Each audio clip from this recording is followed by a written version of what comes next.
के। मोदी ने कहा कि बनारस एक प्राचीन शहर है।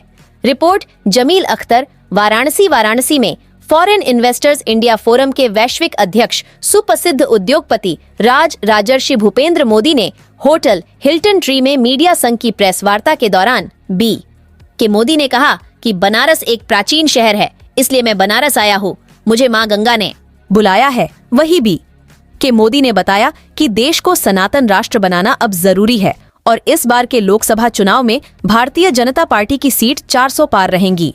सोचे अटल है, परंतु आपने ऐसा लगा कि हम लोग सब मिलके यदि एक आदमी को रिस्पॉन्सिबिलिटी देते हैं, इसके लिए उन्होंने मुझे चुना और मुझे राजर्षि की उपाधि दी। ये कहा जाए कि सरकार और शंकराचार्यों के बीच में जो खाइया है तो उसमें आप सेतु का काम करेंगे सनातन राष्ट्र बनाने के लिए। सनातन राष्ट्र बनाएंगे तो यदि वो, इसलिए हमारा विचार मेजॉरिटी का नहीं है, लेकिन मेजॉरिटी से सरकार बन जाती है, परंतु उसे कॉन्स्टिट्यूशन नहीं बदलता। और अभी ऐसा माहौल यदि बनता है कि कॉन्स्टिट्यूशन बदल सकता है तभी सनातन राष्ट्र बनेगा।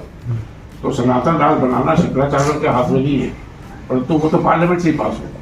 परंतु यदि पास हो भी गया तो उसको फिर लोगों तक पहुंचाना कि सनातन से उनको क्या फायदा होगा, उनके जीवन में क्या चेंज आएगा, वो एक अलग बात है। अभी 2-3 बातें आपकी जो है बहुत हाइपोथेटिकल हैं, मतलब कि अगर 400 सीटें आ जाती हैं या ऐसा वो पार्टी समर्थन करते हैं, तो क्या आपकी भाजपा से बात हुई? चूंकि प्रधानमंत्री का अभी तक किसी भी सार्वजनिक मंच से बयान नहीं आया इसको सनातन राष्ट्र बनाना है या इस तरह की कभी कोई बात आई नहीं, और अभी थोड़ा सा कॉन्फ्लिक्ट ये लग रहा है कि मतलब किस लेवल पर ये बात है? कॉन्फ्लिक्ट ये लग रहा है कि कोई कॉन्फ्लिक्ट, पहले तो आप इसमें कॉन्फ्लिक्ट क्या है?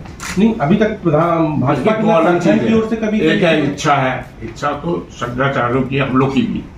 मैंने अपना जीवन भी मेरे इस जनरेशन से कई जनरेशन से इच्छा, हमारे फादर की भी इच्छा थी, उनके फादर की भी इच्छा थी, हमारी मदर की भी इच्छा थी। तो इच्छा तो बहुत सालों से, बहुत सदियों से लगी हुई है, परंतु माहौल नहीं बन रहा था। अब जब ये सबको मालूम है कि इसके लिए 2 चीज चाहिए, तो कॉन्स्टिट्यूशन चाहिए, उससे भी कुछ नहीं होगा। उसके बाद लोगों में प्रचलन होना चाहिए, लोगों को उस तरह का जीवन जीना। तो सबसे बड़ा जो सनातन धर्म में 4 आश्रम, आपको ब्रह्मचर्य फॉलो करना पड़ता है, उसके बाद गृहस्थ, उसके बाद वानप्रस्थ, उसके बाद संन्यास। मैंने वो फॉलो किया, 25 साल तक मेरा ब्रह्मचर्य रहा, फिर मैं गृहस्थ बना।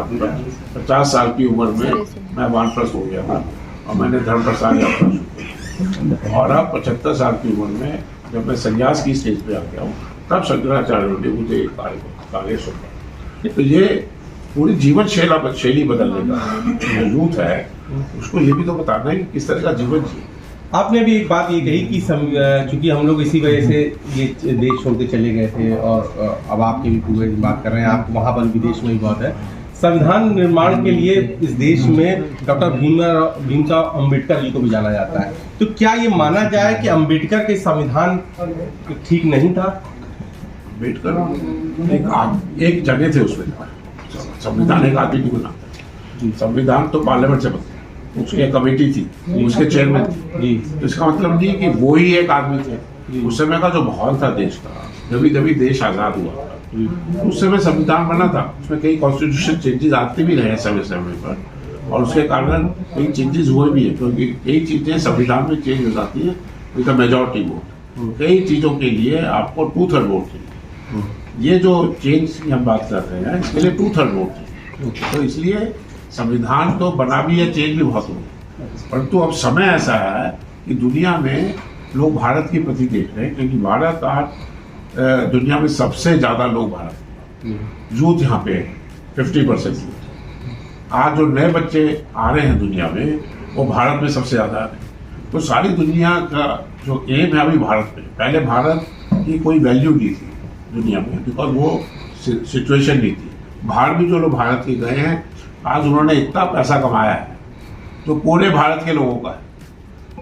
2 करोड़ भारतीयों के पास बाहर 150 करोड़ भारतीयों जितना पैसा, अब वो पैसा वापस भी लाने को तैयार है, परंतु उसके लिए माहौल तो बनना पड़ेगा।